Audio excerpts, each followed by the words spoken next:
Good afternoon, good evening, ladies and gentlemen. Welcome to another episode of The Witching Hour. I'm your host, John Royceland. With me today, very special guest, personal friend of mine, Mr. Allen Alberson, coming from the great state of Bama. Alabama.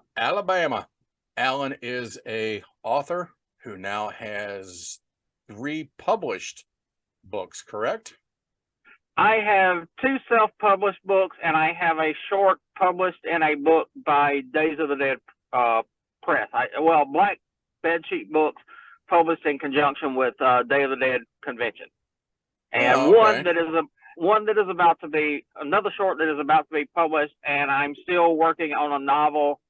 Cue the laughter in the background about me working on anything.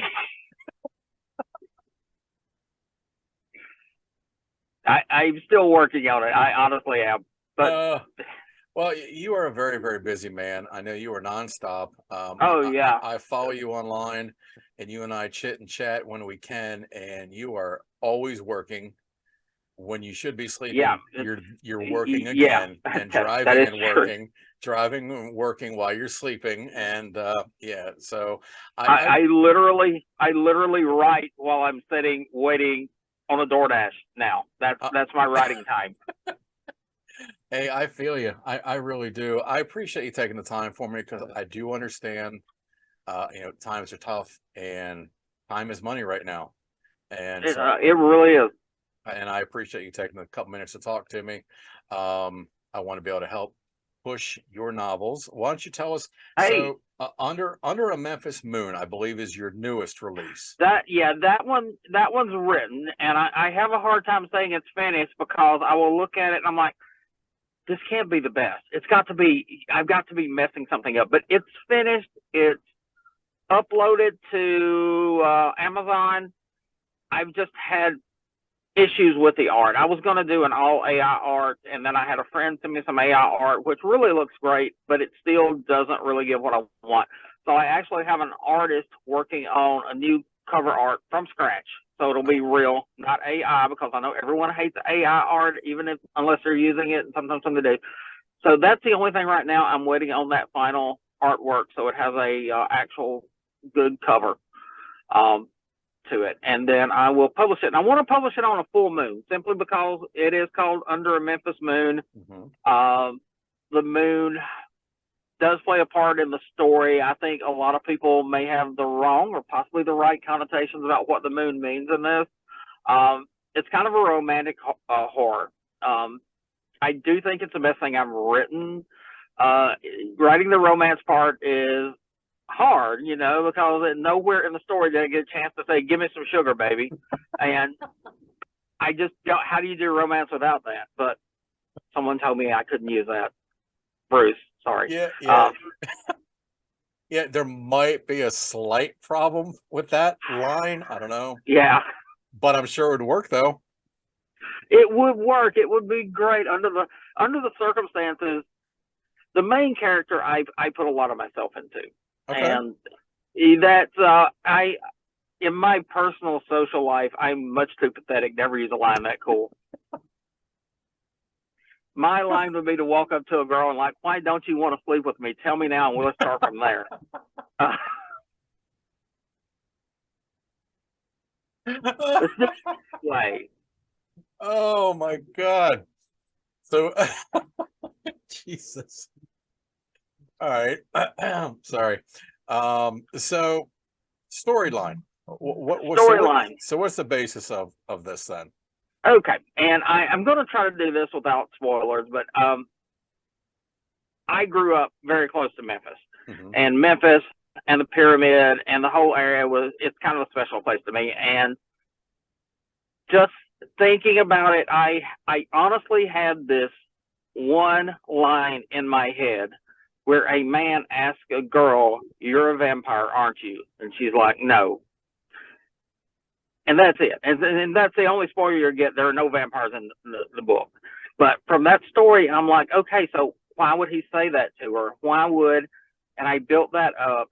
And if you live around Memphis, if you've ever been to Memphis, you kind of know it's a big city. It's got all the negatives of a big city, but it's got a pyramid, and that's pretty freaking great right there on the river.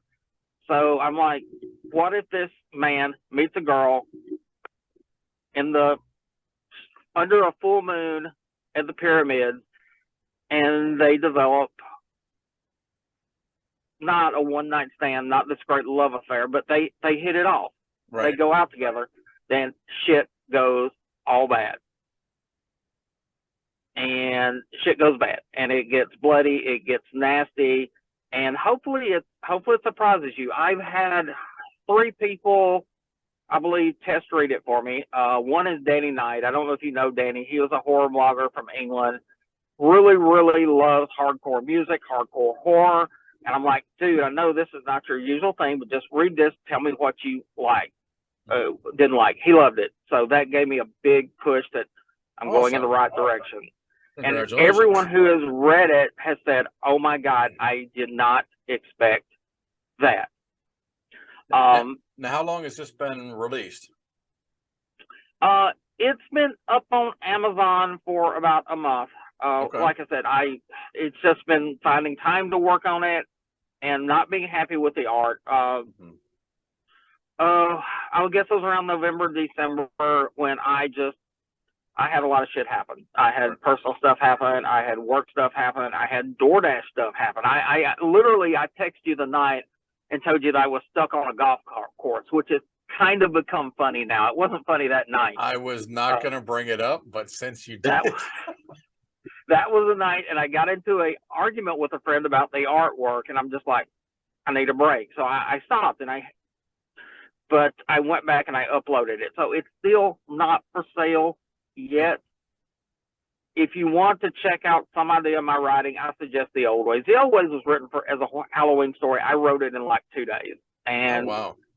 Yeah, and because it came to me, and I'm like, this is a story, this is what's going to happen, and then you just work out, how do we get from point A to point B? How do we throw in clues that aren't really clues to hide the clues that are really clues, if that makes any sense? Yeah. So there are some red herrings, and it's one of those things that the people who have read it, and it's up on Amazon Prime. If you are a Kindle Unlimited, you can read it for free. And okay. I think there's like 99-cent price tag if it's not free, but feel free to read it for free. I mean, please borrow someone else's Kindle and read it for free. I get paid per page turn, so you're not hurting me. If you want to support me, send me $1,000. Sure. If you want to see what some of my writing looks like, read it, and I still get a few pennies for it, which is extra cool. I have 2 books right now on Kindle. Both of them should be free if you're Kindle. The first one was Joragumo, which I think is an absolutely great story, but I think my execution of it was not that great. And it's one of those things, when I get time, I'm going to pull it down and re-edit it and cut out what I think is the biggest issue with it. Oh, my phone's dirty. I keep thinking it's dirt on me, but it's on my phone. And that's a Western horror, correct? That is a Western horror, and it's about a guy who a gun shooter. I don't think they had guys back in the Old West. He's a lawman. He loses his family. He walks into a haunted house basically one night, and then you get that ever popular time jump to where the real story happens. Gotcha. And it's based heavily on Japanese folklore, which I thought was very appropriate since a lot of the westerns we all love, like I think it's A Fistful of Dollars, other movies that I can't remember the name of. They're based a lot on Japanese films with Toshiro Mifune. I forgot the director's name. Oh my God, I'm horrible. But a lot of those great westerns were based on Japanese stories, because the Japanese have really, really excellent mythology, history, and all this stuff. So I thought it was a great story that just kind of played out of taking these old Japanese mythology and stories and switching them to a Western setting. And it's set in the Deep South because I wanted to. My goal was to set everything in the Deep South. Mm-hmm. And I do have one story that's set in Las Vegas that I haven't published. I'm hoping to do a short story collection one day. And being self-published, everyone's like, oh, don't do a short story collection because you're self-published. You don't do that. but hey, I'm a rebel. Just look And at if you. I can make 30 cents off of it, I'll do it. I tip my hat to you though, man. You're doing it. I'm years trying. ago when you and I first met, you were talking about writing, and here you are, Yeah. and now here it is. A couple years later, you've got 3 books under your belt. People are reading it. And hopefully a novel soon. I'm sorry. Hopefully a novel soon. Yeah. I have 30,000 words on the novel. I want to get it to 70,000, and that's my problem. Wow. I have a beginning, I have a middle, I have an end, but there's all that stuff that goes in there that nobody cares about except Stephen King, but you got to put it in, like character development. Who needs characters? Yeah. It's like, yeah, it's a werewolf novel. Okay. It is more violent, more sexual than any of the short stories. I've been told it's too sexual. It's going to be a book that some people will not want to read certain chapters. Okay. And I'm not the same person I was 20 years ago, but at the same time, when you're writing a story, I think you have to put in what goes in, and some people just may not be able to read it comfortably. Now, do you think this is stuff that you'll get ridiculed for? Well, I get ridiculed all the time anyway. No, but there is a scene of sexual assault, and I honestly may put out 2 different versions of the book. So it's basically through Kindle. And never let anyone tell you that self-publishing is cheap, because honestly, it's not, unless you're an expert in every fucking thing. Like, you do your artwork, your editing, you do it all by yourself, it's cheap. Otherwise, it gets expensive.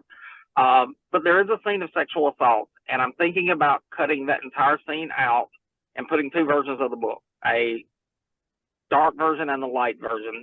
So the dark version, you do see this, because I think it is important to the story, but I also think you could cut it off and just show leading up to it, aftermath, and people can say, oh, crap, something really horrible happened there. And it's meant to be horrible. That's why it's there. It's not meant to be, it's like, oh, great, your boobs and your sex. It's meant to be, holy shit. Right. This girl who did absolutely nothing to deserve this is being violated. Right. And it's meant to build sympathy, because I thought about potentially doing a sequel about the girl Okay. being dead. Basically, I was going to call it Angela's Ghost, and that's stuck behind the list of other shit that I haven't done yet. People send me money, make me rich and famous, and I'll pay people to write my ideas. I'm like, hey, I got this idea. So, speaking of writers, who is your go-to? Who is your inspiration when you write? Or who made you want to be a writer? Oh, who made me want to be a writer? Sure. Stephen King. Okay. I don't even want to compare myself to Stephen King, but Stephen King, I mean, I would have never heard of H.P. Lovecraft if it wasn't for Stephen King. Okay, I'll give you that. And I had watched Lovecraft movies, I think, by the time I knew that. I just didn't know who the hell he was. Right. Well, I know. I watched The Haunted Palace when I was in elementary school. Mm-hmm. I was a kid when I watched The Haunted Palace. I had no idea it was a Lovecraft movie, because it says it's a Poe movie, and it's not. And Stephen King backdoor introduced me to Lovecraft, and I love Lovecraft, but I hate reading most of his work because, yeah, I'm just be honest, his writing style is really hard, and I understand young writers now who read that book and they're like, "What is this shit, man? Right. Where's the zombies, man?" But his ideas, and I permeate his ideas, Lovecraft and King's, into my stories where I can. Under a Memphis Moon has a great kick out to The King in Yellow, which also I learned of because of Lovecraft, because of King. It all ties together. But King is a man. He is the God among men. Yeah. So there is a huge King in Yellow thing in it, and it's the one thing I added this in, and I'm like, the people who know The King in Yellow, even if they've never read it, but they know the yellow sign, they know this. But the other people who don't read horror, who don't know The King in Yellow, who don't know Lovecraft, who don't know King even, they're going to be confused. But no one has come back to me. And I said I've let 3 people. I've let 3 horror people and 1 person who is more of a romance comedy person that I just happen to know. I let her read it, and I expected this. What the hell is a yellow sign? No, it was just like, it's a great, touching story with a very messed up ending. And that's what I want. Okay. I like that. I want the romance in it to feel real, and I want the lead character to feel sad. I want people to look at him and say, this is a dude who's had a rough time, and he's real, though. And this is a I novel. do feel this is a short story, Under a Memphis Moon. I'm sorry. Okay, I'm sorry. Yeah. The novel it's called Night Shifting. And okay, I was going to ask. Yeah, I do want to talk about it because I think the idea behind it was brilliant because I came up with it. So, of course, it's brilliant. Right. So I mean, that's a given. But, basically, I worked in a hospital for almost 20 years, and everyone who works in a hospital knows if there's a full moon, shit goes bad. Right. People ask me now, oh, that's a myth, right? That's just why. No, it's real. If there's a full moon, bad stuff is going to happen. Ain't no explanation. Bad stuff is going to happen. So what else are full moons made for? So, werewolves. Exactly. So what the fuck happens if there's a werewolf in a hospital and it's full moon night? A lot of blood. Shit goes bad. Exactly. Yep. Tons of blood. And that's what this is. This is a story of a werewolf in a hospital. Mm-hmm. My good friend Brian Cohn, who's not watching this because he's good friend Brian Cohn, he said, you know what? If you're writing this and you put an action star in it, we can get it made as a movie. So I wrote the script. Okay. And there's an action. That's where I was going. Yes, there is an action. In my head, he is always Jason Statham. Or is it Jason Statham? The Statham dude. Yeah, that's Jason. Julio. I know it starts with a J. Julio Statham. God, that's gonna be stuck now. But yeah, there's a character who I physically and everything see as Jason Statham. He even talks like Jason Statham when I was developing his dialogue, even though he's not British. Right. And he's the action hero who happens to be a nurse. And because you see a lot of nurses, a lot of EMTs have military experience. I think since we're a little bit further away from wars, so I put him as he's a Afghan war veteran he was a medic during the Afghan war. He saw some shit while he was in Afghanistan. Now he's recovering from that. He's having mental issues because he's having these dreams about his time in Afghanistan. He's just going back to work at a hospital. His first shift back is on a full moon. Yeah, of course. Welcome home. And I even put a fucking one-liner in it, which it may go off in the title, but it was written as a script, and that's why it's fully written as a script.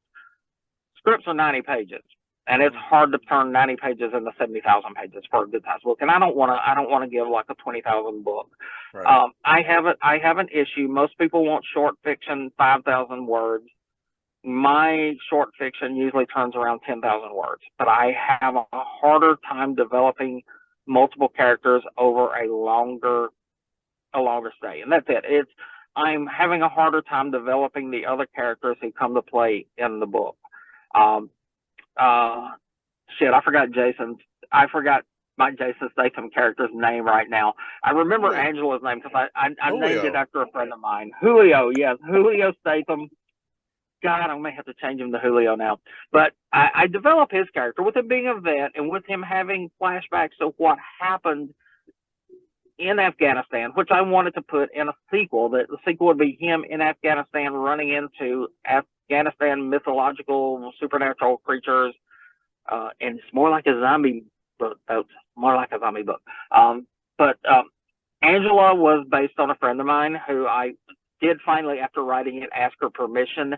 And then I'm like, you probably need to read it though before you give me permission. I'm like, because I kind of took your personality and expanded it. She's like, well, it's probably nothing I wouldn't have done anyway. And I'm like, well, that's true, but there you go. Still, right. So I don't. But so I've developed Julio's character. I'm working on developing Angela's character so she does not turn into just this oversexed two-dimensional character, because when the bad stuff happens, I want you to feel for that character. Not all of them. There's a couple of characters on there. It's like, good, Reddit, Right. bite her again. Right. Doggy chow. But I don't want, because if you go into the real world, that's what you see. You don't walk into a business and everyone there is Mother Teresa, not Mary Teresa. Mary Teresa is someone else I know. Everyone there is not Mother Teresa. Everyone there is not Hitler. Yeah. There are people that go from one end of the scale to the other. There's a really, really great people, and then there's really, really messed up people, and there's everything in between. And that's what I'm trying to develop out, so that the characters in there that you don't like, I want them to be not likable, but I want them to be real too. I don't want a nurse. I don't want a nurse who's running around stomping kittens and screaming, "That's another one!" But I want, I want nurses that are realistically not someone you would particularly like. Okay. And because that's the way nurses are. I've worked with nurses for 20 years. Some of them are absolutely wonderful, beautiful people. Some of them are really nice people. Some of them are bad people. They all have their own lives, their own characters, and that's what I'm trying to build on. Sure. None of the books that tell you how to build character work good. It's like sit in McDonald's and listen to other people and build your character. I sit in McDonald's and I just want chicken nuggets. That's all I get from McDonald's, chicken nuggets. And I'm like at McDonald's, so chicken nuggets soon. So, all right. So I was going to explain, anybody watching this, if they're wondering, why is Allen interviewing in a car? I did want to let everybody know that it's not because he's texting and driving. He's on video while driving. It's because I got 4 clothes on.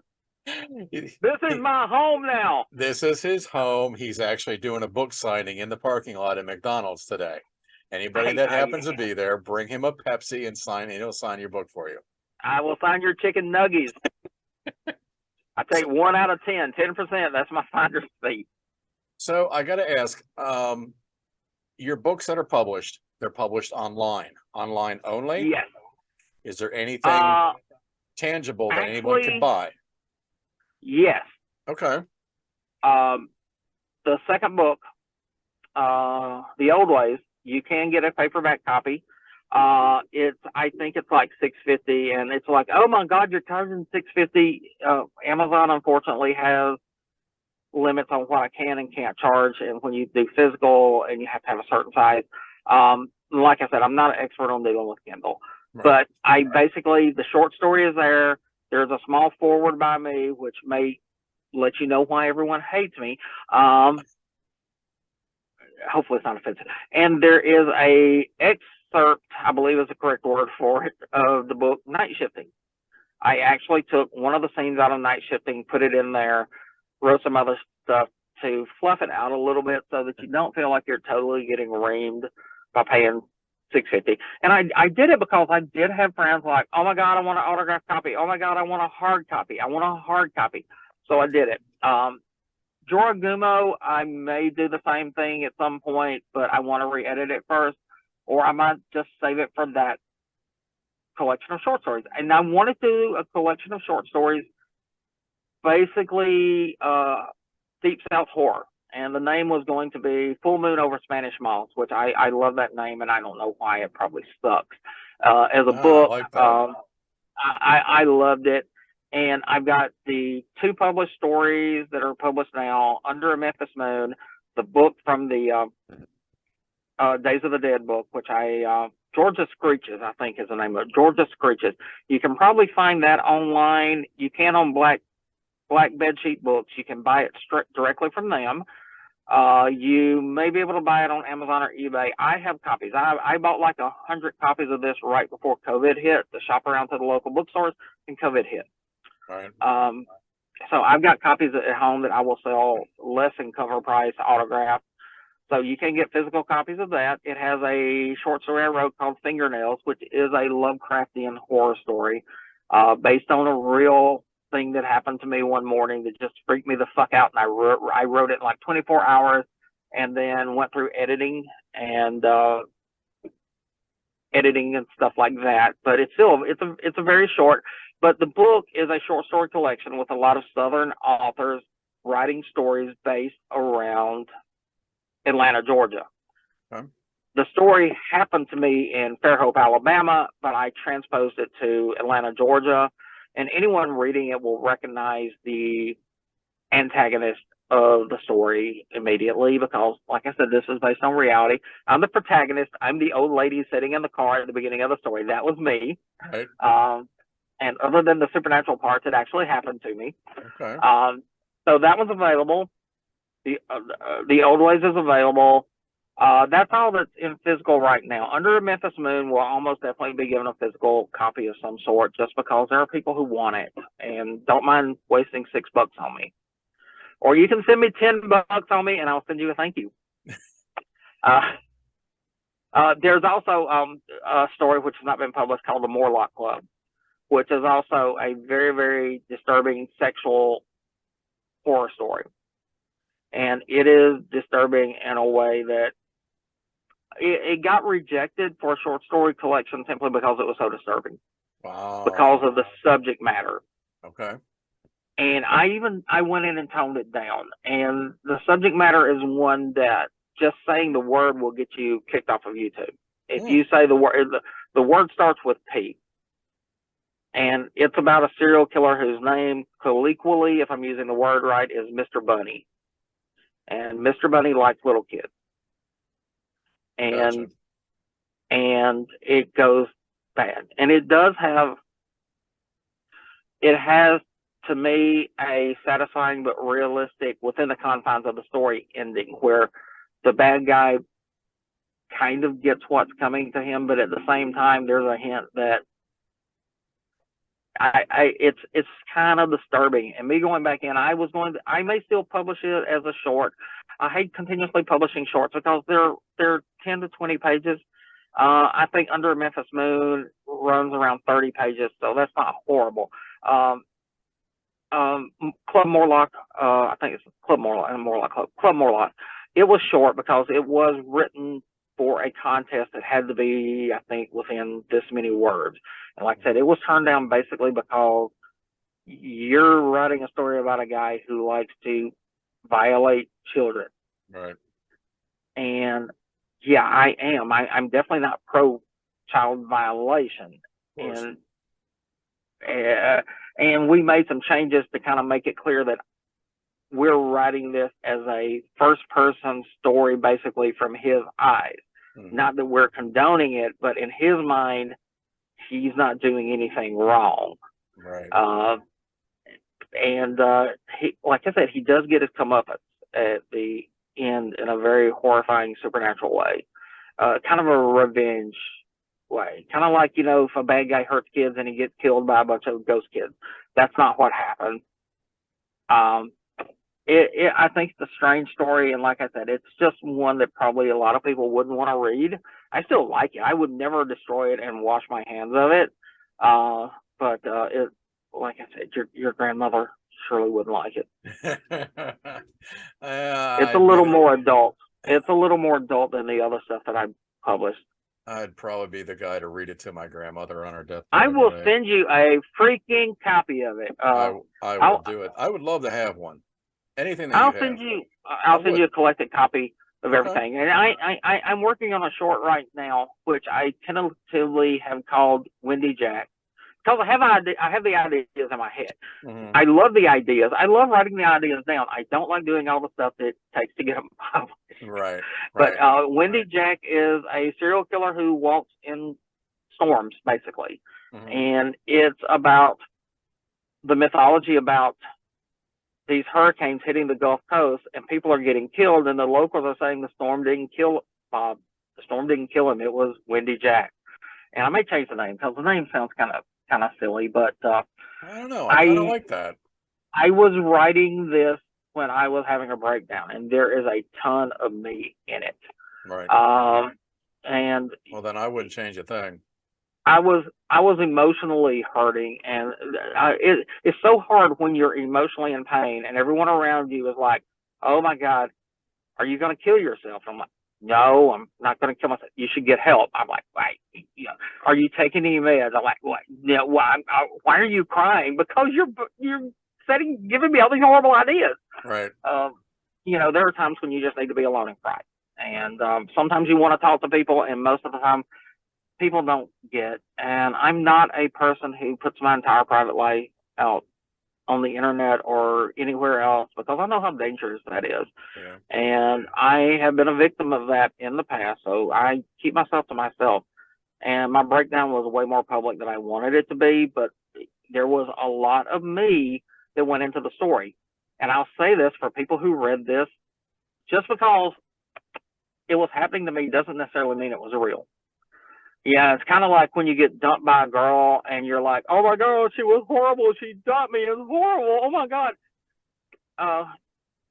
Doesn't necessarily mean everything you're thinking is real, but it's real to you. Right. And when you get dumped, almost everyone, you got dumped, and the girl who you were in love with is now a horrible human being. She's absolutely horrible. Oh my God, why did she do this to me? We completely don't take any responsibility for our own actions. And I did try to take responsibility for why I was hurting. Were there other people involved in why I was hurting? Yes. Was it their fault? Not really. And it's so hard to say that, because in your mind, it's like, of course it was her fault. You could have married me or dated me or went to bed with me or bought me some chicken nuggets. Chicken nuggies. But you didn't. And that's the whole thing with toxic men, because there are so many men who like, why don't you love me? It's obviously your fault. I'm the perfect guy. It's not my fault. Well, yes, I cheated on you with your best friend, but you weren't home. Right. We all have a little fault in our own downfall. Sure. Not always, but we all have some blame in it. That's from the political leaders down to the people going to church. You always have a little bit of fault in your own downfall. Your own downfall couldn't happen without your input into the situation. And my input is always bad. I'm always bad. I have no idea how to act in society, which is why I'm giving an interview in my car.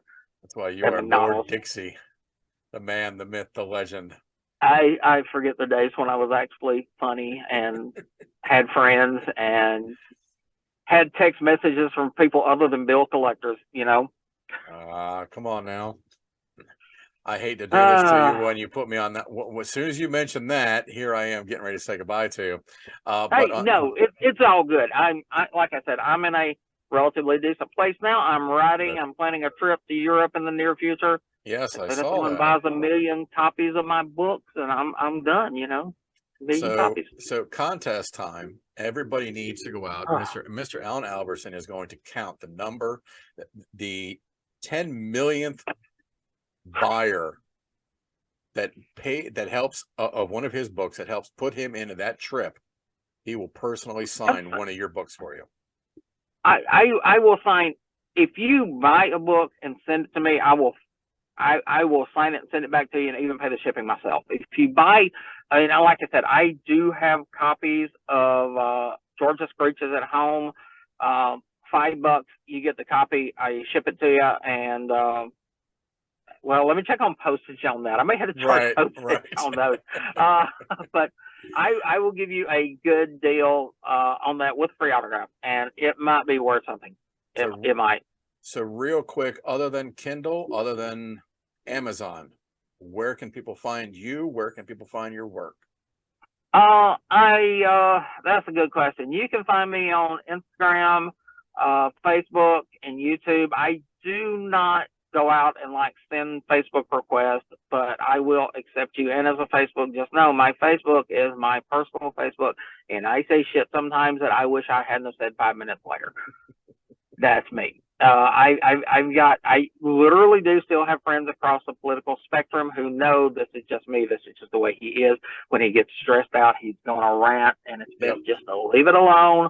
And when I'm not stressed out, I'm like, hey, man, did you see that movie last night? Right. I do have a small YouTube channel, which I'm going to try to get back to.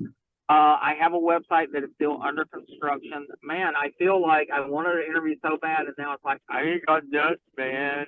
I got some books, and I got some Coke. You want some Coke? It's Diet Coke, so Well, listen, Alan, I want to thank you seriously. I appreciate you taking the time for me, my friend. Anytime. And And I do say that sincerely, my friend Alan Alberson. Boys and girls, get out yes, there, please look him up, support the horror, support the arts. Alan is a very talented writer, been doing it for many years now, I and appreciate that. no, he He just truly can't is. spell worth shit. You know, everyone's out there making movies, they're in bands, they're jumping around on stage with the horror punk scene and so forth. Think about where it all started off from. It was all in black and white. Alan is keeping that going. Please help support him. Look him up, follow him. Put me in your movie. Put him in all of your movies. Buy some of his scripts from him. He's got some great This is stories. the face of a villain. Yes, yes, it is. Trust me. Many, many moons. All right, you guys. Alan, thank you so much. Everyone, Thank you. This is John with the Witching Hour. Again, as always, keep it evil. Bye.